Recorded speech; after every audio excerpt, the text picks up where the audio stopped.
Los primeros casos de lo que ahora conocemos como el SIDA fueron detectados en Nueva York y Los Ángeles en el año de 1981.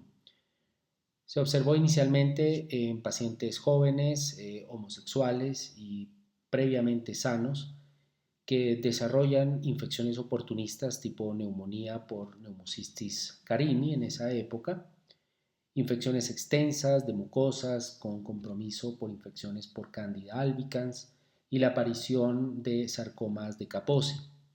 Estos casos fueron los primeros que se comunicaron por el Centro para el Control y Prevención de las Enfermedades Infecciosas, el CDC, en su publicación del 5 de junio de 1981.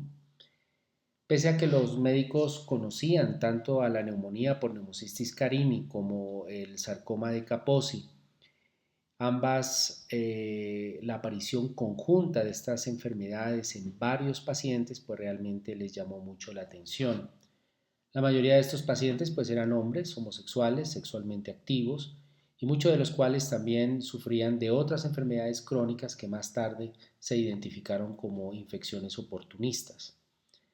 Las pruebas sanguíneas que se les hicieron a estos pacientes mostraron que carecían un número importante de un tipo especial de células sanguíneas llamadas los linfocitos T CD4. La mayoría de estos pacientes murieron en pocos meses.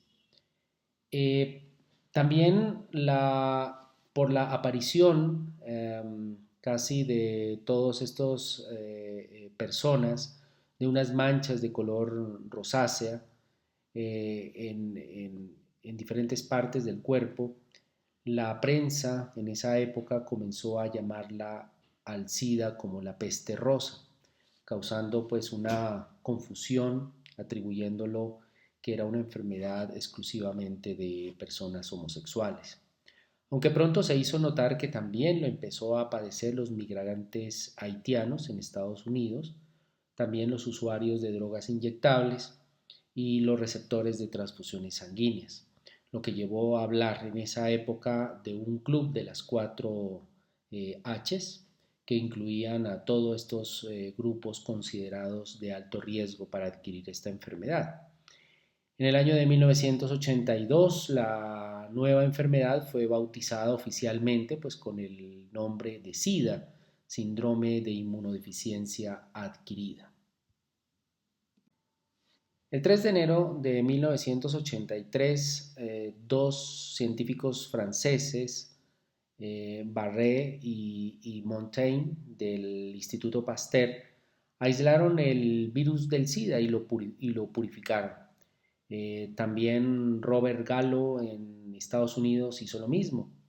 Él pidió unas muestras al laboratorio francés y adelantándose un poco a los franceses, pues fue el primero que lanzó la noticia de que había descubierto el virus y había realizado la primera prueba de detección y los primeros anticuerpos para identificar la enfermedad. Después de diversas controversias legales, pues se decidió compartir la patente entre los dos, pero el descubrimiento realmente se le atribuyó a los dos primeros investigadores originales, los que aislaron el virus a este grupo francés, y solamente a ellos dos se les concedió el premio Nobel. En cuanto a los medicamentos antirretrovirales, la primera droga antirretroviral con capacidad de bloquear la enzima transcriptasa reversa también fue descubierta en 1987. Esta droga se conoce con las siglas AZT o la sidobudina. Fue el primer paso pues, para el desarrollo de una terapéutica específica antiviral contra el VIH. En el año de 1995 aparecieron los primeros inhibidores de proteasa como un nuevo grupo de fármacos y la cual desarrolló lo que nosotros ahora conocemos como la terapia antirretroviral altamente activa, debido a que el inicio de los esquemas de tratamiento eran con un solo medicamento, o sea, monoterapia, o con biterapia, cuando se combinaban dos fármacos únicamente, pero estos no lograron ser efectivos para el control de la replicación viral. Y solo con los inhibidores de proteasa se logró el control virológico exitoso. Hasta ahora El SIDA es responsable de más de 200 millones de muertes. Se estima que aproximadamente 38 millones de seres humanos están infectados y algo así como el 21% no conoce su diagnóstico, por lo que porque no se han realizado la prueba o porque no se ha ofertado la prueba para la detección del VIH. Aunque en un inicio esta epidemia representaba una seria amenaza a la especie humana y en el presente pues es un grave problema de salud pública, eh, tiene una desproporcionada distribución geográfica. El 60% de los casos de infección por VIH se concentran en el subsahara africano y el panorama actual pues ha mejorado. El futuro tiene elementos de esperanza frente a los medicamentos antirretrovirales y especialmente esto, la terapia antirretroviral altamente activa, que es la combinación de tres fármacos antirretrovirales, pues ha cambiado radicalmente la expectativa de vida en los pacientes infectados y se ha transformado en un concepto de una enfermedad rápidamente mortal que representaba el desarrollo del SIDA hacia un modelo de una característica o de una enfermedad crónica. Como vemos en la gráfica, si una persona de 20 años adquiere el VIH, pero no recibe tratamiento antirretroviral, eh, o su infección sucedió en una época donde no había tratamiento antirretroviral, pues la expectativa de vida era muy corta, apenas de 8 años. Pero esto ha cambiado por la disponibilidad de las nuevas terapias antirretrovirales y ahora pasamos a una expectativa de vida de más de 55 años, contados a partir de un individuo con infección por VIH adquirido después de los 20 años, con una diferencia muy baja entre 5 a 10 años del promedio de personas no VIH. Indetectable, intransmisible. Es el mensaje de la publicación de las organizaciones que dedican su tiempo para el control de la infección por VIH-Sida o NUSIDA. Si las pruebas en los últimos 20 años ya demostraban que el tratamiento antirretroviral es sumamente efectivo para reducir la transmisión del VIH, ahora hay evidencias muy contundentes de que las personas que viven con VIH y que tienen una carga viral indetectable no pueden transmitir el virus mediante el intercambio sexual sin protección. Aproximadamente entre el año 2007 y el año 2016 se llevaron a cabo 3 amplios estudios sobre la transmisión sexual del VIH entre miles de parejas, en las que uno de los componentes de esa pareja vivía con el VIH y otra no. En dichos estudios no se produjo ni un solo caso de transmisión del VIH de una persona que viviera con el virus y con una supresión virológica, o sea, es decir, indetectable a una pareja seronegativa. No obstante, pues las campañas informativas de todas maneras advierten que la única forma de saber si se presenta supresión virológica es mediante la realización de una carga viral. Así que la carga viral pues es el examen de control más importante que nosotros tenemos en nuestros pacientes y dependerá pues una carga viral indetectable logra el objetivo de que no transmita el virus a nuevas parejas. En el año 2015, la Organización Mundial de la Salud estableció objetivos en materia de tratamiento antirretroviral a modo de respuesta frente a un ambicioso reto que era disminuir los casos nuevos de VIH. Esto se denominó como los objetivos 90-90-90 previstas por UNUCIDA para el año 2020 y que deberían ser ajustadas a un objetivo de un 95-95-95 para el año 2030. Este objetivo entonces plantea el primer 90 es lograr que el 90% de las personas con VIH estén diagnosticadas, el 90% de las personas diagnosticadas ya con tratamiento antirretroviral y el 90% de estas personas que tengan una carga viral indetectable.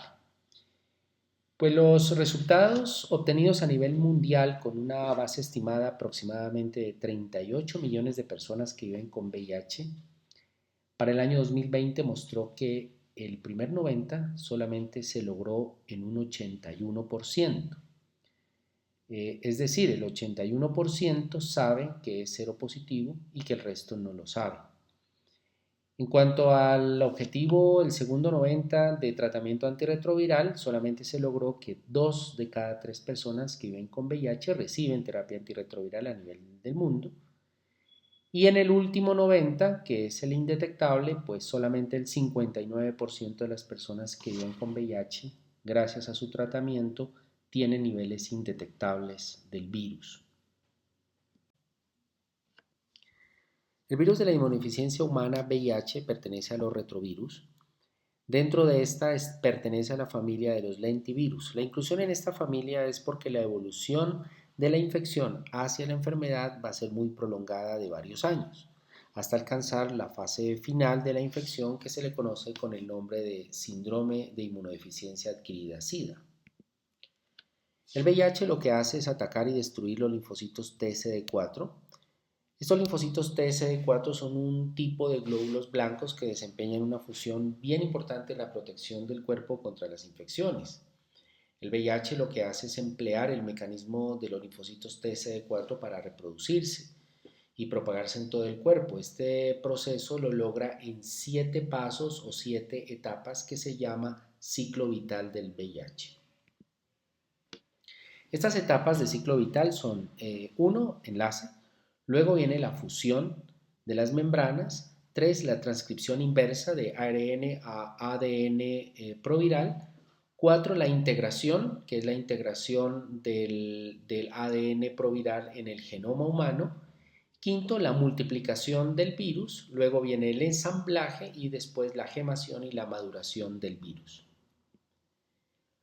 Los medicamentos contra el VIH se agrupan en clases distintas según la forma como van a combatir el virus. Cada clase de medicamento se ha fabricado para combatir una etapa específica del ciclo vital. Por lo tanto, un régimen de tratamiento antirretroviral debe incluir por lo menos de 2 a 3 clases diferentes de medicamentos en este ciclo vital. De esta manera, un tratamiento antirretroviral logrará una menor concentración del VIH, es decir, una reducción de la carga viral. Con esto va a evitar así el desgaste del sistema inmunitario y por lo tanto va a prevenir el desarrollo a SIDA. Inmediatamente después de la exposición del VIH, sucede la entrada del virus en la mucosa o en la submucosa de los epitelios de los órganos genitales. Este virus drena hacia los tejidos linfoides más cercanos, pero hasta este momento, o sea, en los primeros días de la infección, no puede ser detectado en el plasma. Esto es lo que se le conoce como la fase de eclipse o fase de ventana, que puede ser en promedio con una duración entre 7 días a 21 días.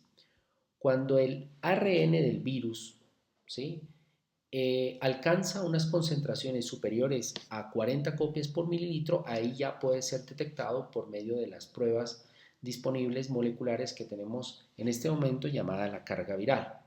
Esto puede ocurrir en tiempos aproximados a los 10 días después de la transmisión.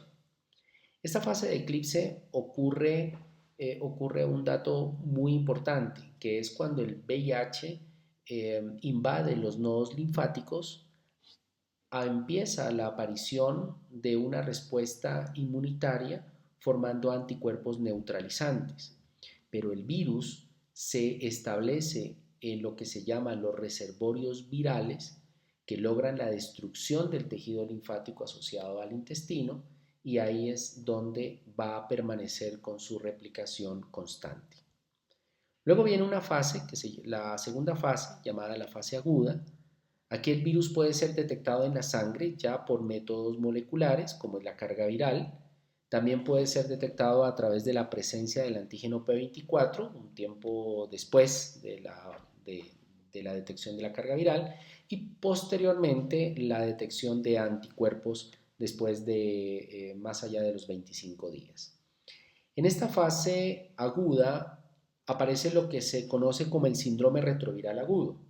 El síndrome retroviral agudo es la aparición de síntomas por parte del paciente muy parecidos a la gripa, síntomas parecidos a la mononucleosis infecciosa. Se desarrolla a menudo dentro de los pocos días después de la infección, pero también puede ocurrir varias semanas después de que la persona se infecta. Los síntomas son muy variables, la mayoría son de leves a moderados, son autolimitados, desaparecen solos después de 2 a 3 semanas, pero hay un grupo de personas que no van a tener síntomas o sus síntomas son tan leves que no los van a notar. Después viene la fase crónica. La fase crónica ya es el establecimiento del virus frente a la destrucción progresiva de los linfocitos TCD4. Se va a caracterizar por una disminución progresiva del conteo de los linfocitos CD4. Sin embargo, no todos los pacientes son iguales. No todos van a tener una misma destrucción a una misma tasa de destrucción de los linfocitos CD4 con el tiempo. Estas diferencias o la rapidez de la aparición de las enfermedades oportunistas va a depender muchísimo de la velocidad de la caída de la carga viral en la fase aguda. Como ustedes ven en la gráfica, este proceso se le conoce como el set point. ¿Qué es el set point? Es la caída de la carga viral en la fase aguda. Un set point alto es cuando en la fase aguda hay una mayor replicación del virus, un incremento, una elevación de la carga viral, luego una reducción de la misma de la carga viral hasta llegar a la fase crónica. Entre más alta sea la carga viral, va a haber una menor reducción de la carga viral en la fase crónica. Y esto se traduce en una mayor disfunción del sistema inmune, más altos niveles de inflamación y un peor pronóstico. En cambio, un set point bajo, como vemos en la línea verde, es donde vemos una menor replicación en la fase aguda de la carga viral, una mayor caída de la viremia en la fase crónica y esto se traduce en una mejor respuesta inmunológica, unos menores niveles de inflamación y pues obviamente va un mejor pronóstico para el paciente a largo plazo. Se ha relacionado el set point bajo con algunas mutaciones de los correceptores SR5 que de alguna manera sirven en la primera fase de enlace del virus. Los linfocitos TCD4 son claves para indicar el pronóstico y el manejo y la profilaxis en términos de enfermedades oportunistas. Cuando los linfocitos TCD4 son menores a 350, los riesgos de complicaciones de infecciones pueden ser, en la mayoría, relacionados a varicela zoster o a la aparición de bacteremias severas o la tuberculosis. Cuando los linfocitos TSD4 son menores de 200, habrá mayores riesgos de infecciones oportunistas, en especial por neumonía por girovesi o cándida esofágica. Y cuando los linfocitos TSD4 están menores de 100, habrá mayores riesgos de aparición de criptococosis, meningia, criptosporidiasis, diarreas crónicas, citomegalovirus, sobre todo retinitis por citomegalovirus, encefalopatía asociada a VIH, histoplasmosis, Mycobacterium avium complex, toxoplasmosis cerebral o ocular y una de las presentaciones más frecuentes en nuestro medio, que es el síndrome caquéctico asociado a SIDA o el síndrome de desgaste asociado a SIDA, que se define como la pérdida involuntaria de más del 10% de su peso corporal junto con más de un mes de diarrea, debilidad y fiebre.